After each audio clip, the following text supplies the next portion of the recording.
Alright, welcome to our new homework video. And we're looking at, with this fine video, the Minoans and Mycenaean civilizations, who were quite important, especially when it comes to the development of Greece, as these are the precursors of the Greek Empire that we probably think of. So, what are they doing? Where are they from? Why are they important? All very valid questions, and all will be answered today with even more added on for your viewing pleasure. Alright, so, kicking things off, we have the Minoans. And the Minoans were around from about 3600 BC to about 1400 BC. And they are very much a Bronze Age civilization, so they had certainly the use of bronze. And modern humans had reached this region of the world many thousands of years ago. But it wasn't until we started to have agriculture and more civilization that we can consider it a civilization. So, the Minoans were focused or centered on the island of Crete, and Crete, as we know, is this large island here on the map. So the Minoans spread out across this island, and since they were in the middle of the Mediterranean, or not in the middle of it, but at least surrounded by the Mediterranean, the Minoans became extremely good traders. They created and built a number of trading ships, which they were able to use to sail about the Mediterranean, but that is really what gave it the most power. And when it came to trade, the Minoans especially were important with trading our saffron, a spice, the most expensive spice in the world. It costs today about $5,000 a pound. So saffron was one of their big trading goods. They also were able to trade lots of wood and timber as well. The Minoans were down with the alphabet. They developed a written language. Actually, this wouldn't be considered an alphabet, it would be a script. We think they are pictographs. There's a few hundred inscriptions. So this language actually has never been deciphered, so no one really knows what this is called.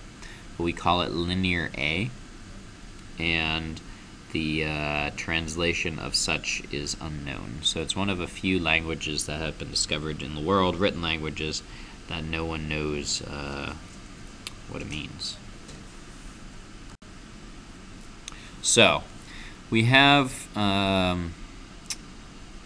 next group, which is the Mycenaeans, and this group came in after the Minoan civilization.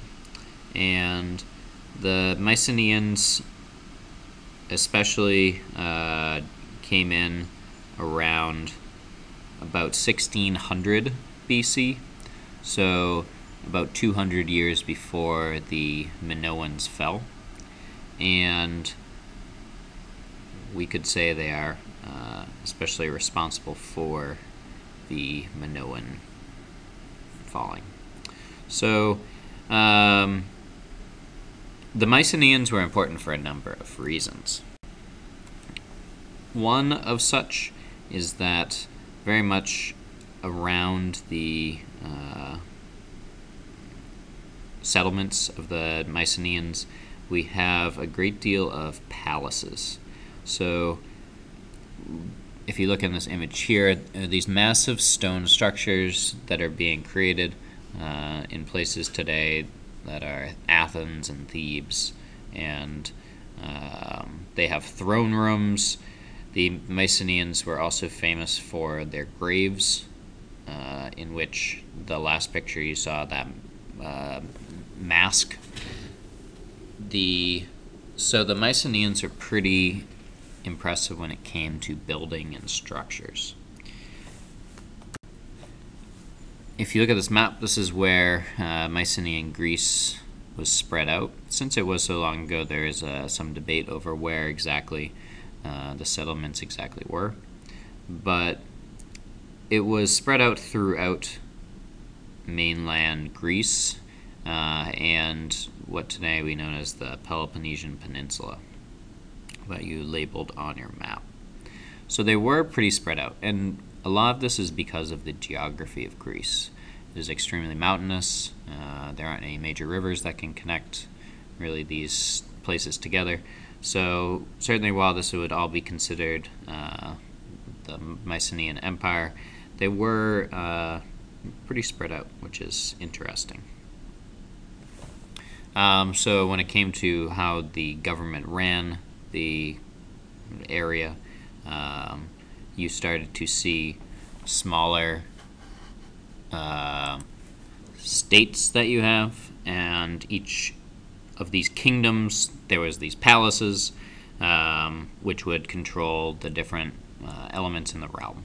So you had lots of kings and palaces that were spread throughout, and there were from them governors that administrated the smaller areas, so they had a pretty complex government that included kings, palaces, and states spread throughout what today is Greece.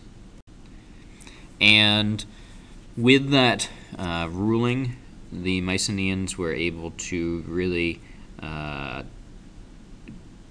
take control and do a lot of good things for their region. Since it was pretty difficult to travel except by sea, infrastructure was important for the Mycenaeans, especially movement of armies. So the Mycenaeans especially focused on building lots of roads, and in this case you can see here is a bridge. While you might not think it's super impressive, when we're talking about a 3,000-year-old bridge that does still stand today, with a passageway underneath it, it is a pretty impressive feat. So the Mycenaeans' ability to build and especially move people was one of the things that set them apart. In addition, we've mentioned the palaces that were built all over mainland Greece that helped the Mycenaeans also, both with showing their power, but also for when it came to war, you had these large fortified structures that would be surrounding and included in the palaces. So advancements-wise, we have, especially when it comes to architecture, the Mycenaeans were also big in artwork. So when it came to different types of art, namely painting, pottery, and metalwork, these were all important pieces.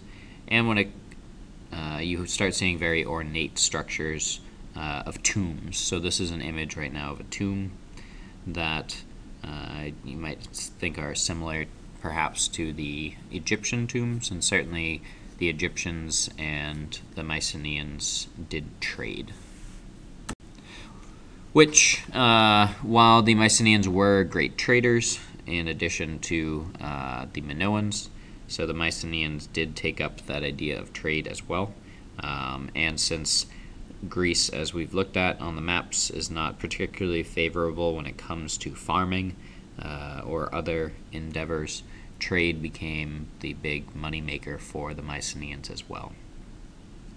However, when it comes to the end of the Mycenaean era, we start to think of, there's the biggest idea is, it's called the Dorian invasion, in which case there's this idea that coming from the north you saw an invasion of the Mycenaean civilization, which also went down into Crete, which ended up establishing what we now today think of ancient Greece.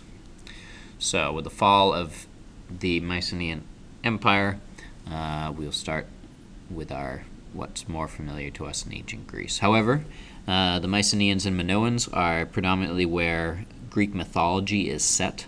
So when they told stories of Greek mythology, this is the time period that the stories were told in. So while it's not super important when it comes to political or economic affairs that we're going to look at, when it comes to the mythology affairs, this is really where the time period that we're looking at is where all those stories are set.